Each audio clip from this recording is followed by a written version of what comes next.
Hi, let me hit you with a scenario.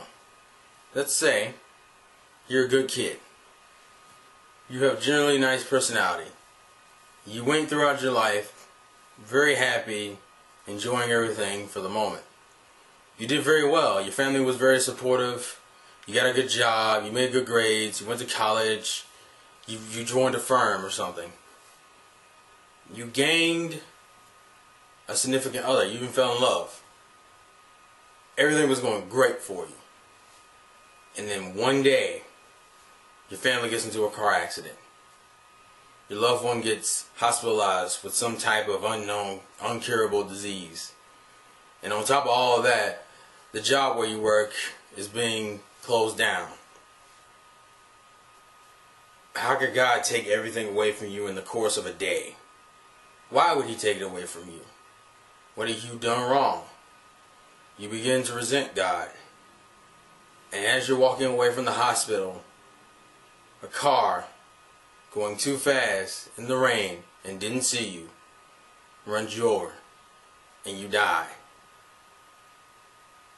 You go to heaven? You go to hell? No. You go to purgatory. And there, you're going to meet a group of misfits called the Underworld Battlefront. And that's where the story of Angel Beats begins. Anime review time. Let's go. Yo, what's up guys? Insane Game Freak here to bring you another anime review. And honestly, I'm going to be straight up with you. I did not expect to do this review this fucking quick. I am literally going to tell you right now, at the time I'm recording this review, I marathoned Angel Beats the night before. Literally, actually no, this morning. I started at like 12 and marathoned the entire series plus the OVA on Blu-ray until like 7 in the morning. I fucking love this show. But here's the review, and I'm going to explain why the show is awesome and the pros and cons of the show, because the show isn't perfect, but it has a really cool message for it. So the premise of the show is essentially you were kind of following this character called Otonashi. The first episode starts where he wakes up and all of a sudden he sees this girl 2 feet away from him holding an M16 aiming at another girl who's like on the field of a fucking school. And the girl with the M16 is explaining to you that you've died and that girl down there is their enemy called Angel, and you have to beat her or stand against her unless you want to be obliterated. Naturally, Otonashi's like, what the fuck are you talking about? He doesn't remember anything that happened before, but normal reaction, you wouldn't believe that anyway. So he's like, fuck this, I'm gonna go down there and talk to her. He talks to her. He's like, there's a girl up there aiming a gun at you, calling you some type of angel, and she's like, oh, I'm not an angel. He's like, of course you're not. I don't know, I'm so stupid, I believe that. Maybe I should go to the hospital. And she's like, well, there are no hospitals. She's like, huh? Why are there no hospitals? She's like, because no one gets sick. It's like, why does no one get sick? It's like, because no one can die. It's like, why can't anyone die? Because you're already dead. And it's like, what? And obviously he kind of loses his shit and he's like, okay, well, prove to me that I'm already dead. That means that even if you killed me, I wouldn't die, right? And she stabs him in the chest in mid-sentence. And essentially he is slowly but surely coming to the realization that he is dead. Essentially, Angel Beats is a story that takes place in purgatory, which is what I call it. It's essentially where you're dead but you're not in heaven, essentially, or in hell. You're just in this, like, purgatory. And essentially you're following the character Otonashi, who is kind of learning these things and learning how this world, how purgatory works here, and trying to regain his memories. Now, the girl I mentioned with the M16 before is one of the main characters called Euripie. She's the leader of the undead battlefront, or the underworld battlefront, or the not dead yet battlefront, because the name keeps fucking changing. So essentially, he has like two options. He says, from what she explains to him, apparently Angel is like the student body president of this purgatory.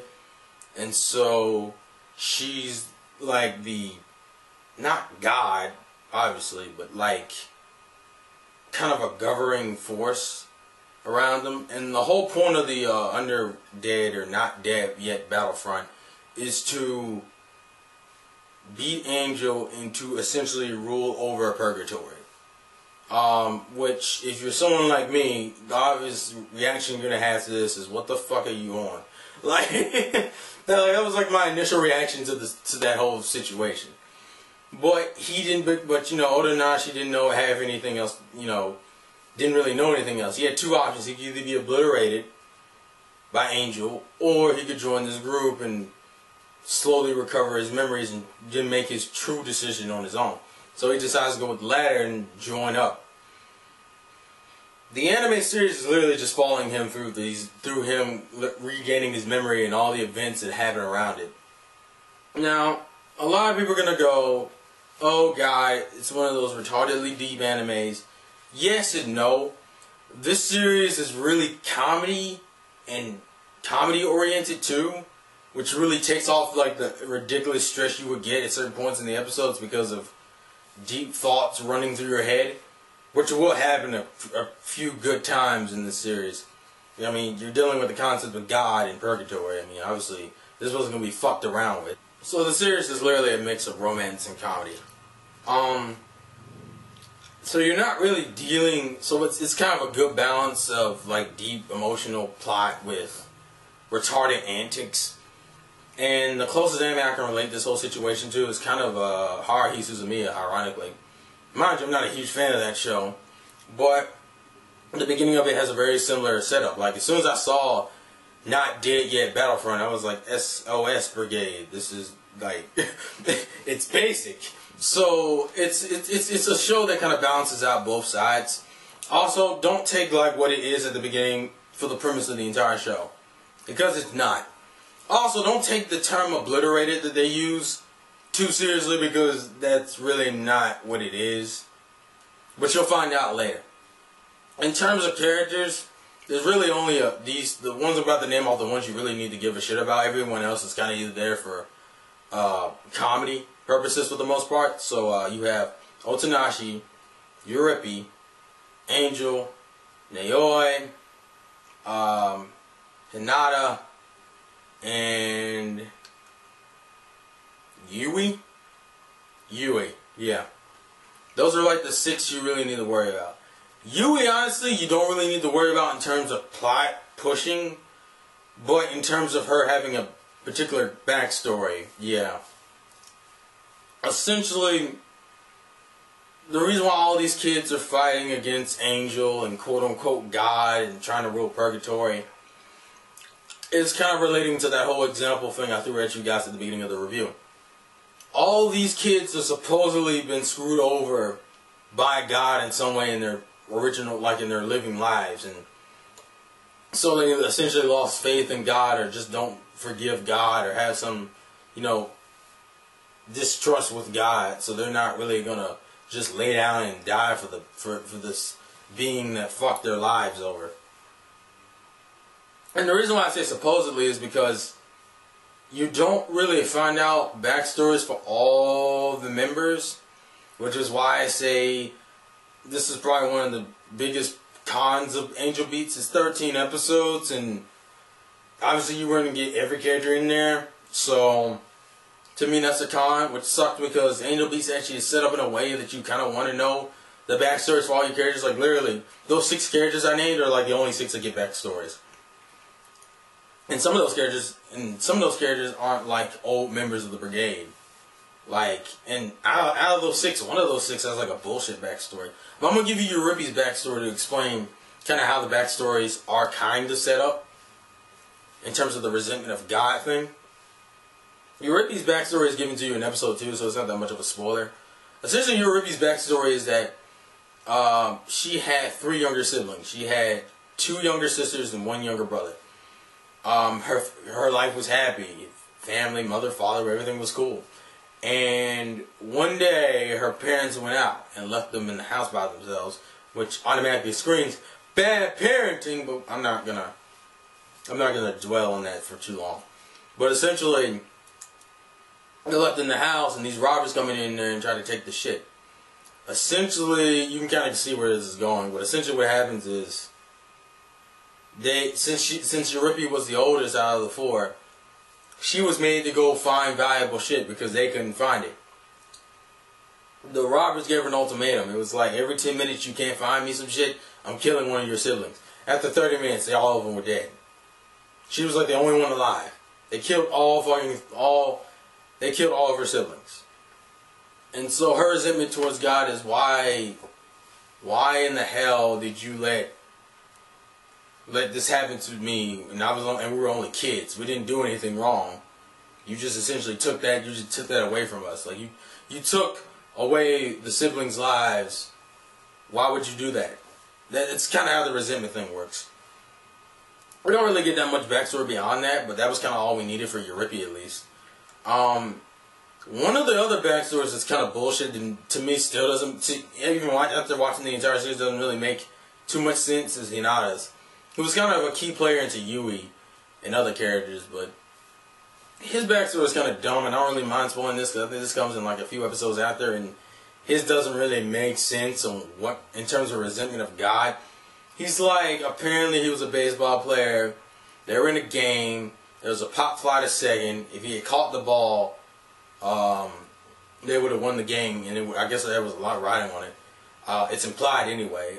We don't even actually see if he caught the ball or not, but it's implied that he didn't. And so he's in this stupid ass depression for a while. And then some dude offers him drugs, and we're supposed to just, I guess it's implied that he dies. I don't understand what the resentment towards God is, but mind you, his character never acted like he resented God in any way, shape, form, or fashion anyway, so it kind of didn't really bug me as much. But it's like that. Hinata's the only backstory like that where it's just retarded. All the other five that you get to deal with, also you get to deal with another character, but she disappears in like 3 or 4 episodes, and that's Iwase. Yui is replacing her in the later episodes, so I don't want to really spoil Iwase's backstory because she's really only there for a little while. But that's kind of how the story is set up. But as I said, there's a lot of plot twists that change the story around. It's not just this simple fight Angel and do stupid shit. And when I say stupid shit, they do a lot of stupid shit at the beginning. Like, they have like all these retarded plans to do simple shit. Like, one of the plans is to reload weapons because all these characters for every reason use guns. Because Angel has like this weird mechanical, like, not mechanical, but like these fucking weapon-based body parts. Weapon-based body parts. I'm not gonna... You'll understand why I put air quotes when you watch the series. But yeah, weapon-based body parts. And they use that to like fight her even though it doesn't really do anything and shit. And it's kind of... It's like they're doing shit like that. They're stealing meal tickets and shit. Like, it's kind of basic stuff, but that doesn't go on for too long. And when the plot twist comes, shit gets really deep. Me personally, my favorite character is Otonashi, the main character, because he clicked with me so much when I watched it. Because his backstory is like when you start forgetting his memory, his like life backstory was so relatable with me because it coincided on like 3 different levels. His mindset was similar. I think the only thing that was different is the situation his sister was in. That's about it. Even though the thing with his sister was really fucked up. I'm not going to explain what happened, but let's just say the shit that happened with his sister is like the turning point in his life. But it's like they did it in one of the most fucked up ways you could do it. But don't take the beginning as face value as like, oh, that's how the entire series is. No, that's kind of just how they set up everything else. It's a great series with all that emotional backdrop, and the ending was a mind fuck. And kind of a sad, happy ending. It's one of those endings that you feel bad for certain characters, but you feel good for others.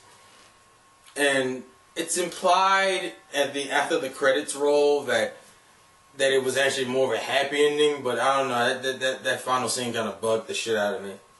Because it's like we're we're revealed something, and then it's like, holy shit, and I can't tell you the ending. But the ending is fucking awesome. The reason why I like this show so goddamn much is really because it's one of those shows that had me thinking while having me laugh my ass off or being just questioning what the fuck was going on. I like that kind of shit. You know, I like my generic shit and I like my deep shit. But I like a show that can combine two fairly well. As I said, the only problem with me personally was just the characters, that not every character got developed. Like, there's a character in here who dances all the fucking time. His name is TK. I kind of wish I could have saw his backstory and how the fuck he got screwed over by a guy. Because the way he acts, something tells me it has something to do with dancing. Obviously, mind you. But the series was funny as hell. The deepness of it all was cool. Like, the fact that you're, you know, discovering... It's one of those shows I feel like is very uplifting, especially if you're the kind of person right now currently going through a hard time. It's like life is hard. You watch the show kind of resonates the shit with you. And you'll click, like, with, like, at least some of the characters, if not all. It was just really fun to watch. The whole concept of death and purgatory, whether you should keep on living or not, whether life was worth it, whether if you were given the chance to become God, would you take it? I like those themes, and they did it fairly well, you know. I didn't have really any major complaints with those portions, especially the deep portions of the series. It was just enjoyable as fuck to watch. I got the bitch on Blu-ray, and all the action sequences with the guns and the fighting was fucking awesome too. So, for the most part, the series is full of win. There's a couple of bullshit plot holes, but for the most part, it doesn't take away from the story. And the only other thing I have to say in terms of lingering thoughts is I kind of wish we got more other character development. And the opening fits this show so goddamn well. I just want to go on that, put that as a note. The opening for this show fits it so fucking well. It's like that fucking calming but mystical thing. Now, I will mention one thing about the dub. The dub is fucking awesome. I don't want to go anything against it. Sentai, you did a great job. The thing I'm going to talk about though is for those who wanted to hear the songs in English, you're not going to hear the songs in English. Like the songs that you hear them play in the anime because of the rock group that you're introduced to, who he would say was the leader of. They don't translate. Like, they don't translate any songs in the show. Like, even in, like, the last episode, when they're singing that graduation song, it's like, it's in Japanese. Which is kind of, it throws you off a little bit. But the subtitles are done so well that you can totally see how it relates to this whole situation. The Japanese does throw me off, mind you, but, you know, the subtitles help. So, dub was great. Music is good. Plot was good. You know, all I said is that, you know, there's some bullshit plot holes, and I kind of wish certain characters were developed, but for the most part, it's a great show. And it's something I would totally show people who are having, like, bullshit troubles in their life, because it really resonates. Also, the OVA is funny as shit. And that fucking ending. Kanade. Kanade. Or Kanade, I'm probably mispronouncing it. You're probably wondering who the fuck that is. For those who've seen the series, you know why I said Kanade. But for those who haven't seen it, look forward to it. All I'm going to say is nothing is as what it seems in the beginning of the show. And look forward to the surprises and look forward to the lessons you learn about life. Because it was pretty enjoyable to go through. It was fun to watch. It was addictive to watch, mind you. I watched the entire series in a fucking night. So, that's it for this review. Links for... I don't think they put any of the episodes up unless it's on the Anime Necro. I'll check, and if it is, I'll put it down in the description. Link to buy the Blu-ray or DVD is in the description. And, you know, simple. Just tell me what your thoughts on the series were. Or if you haven't seen it, tell me that. And also, I want to try something new for this review. For those who have seen the series, write why other people should see the series, but don't give spoilers. You know, so it's not just my review, but the review can have a discussion within it with other people suggesting it and giving you different reasons why. The romance aspect, honestly, to me, it was... like, it's good, but it's not, like, it's not overbearing. But, yeah, just I'm trying that out. So, you know, everyone who's seen it, put in the comment section why other people should watch it. And, Also, put in the comment section who's your favorite character if you have seen it. Mine's is Otonashi. And Kanade is close second, and then like Yurippy.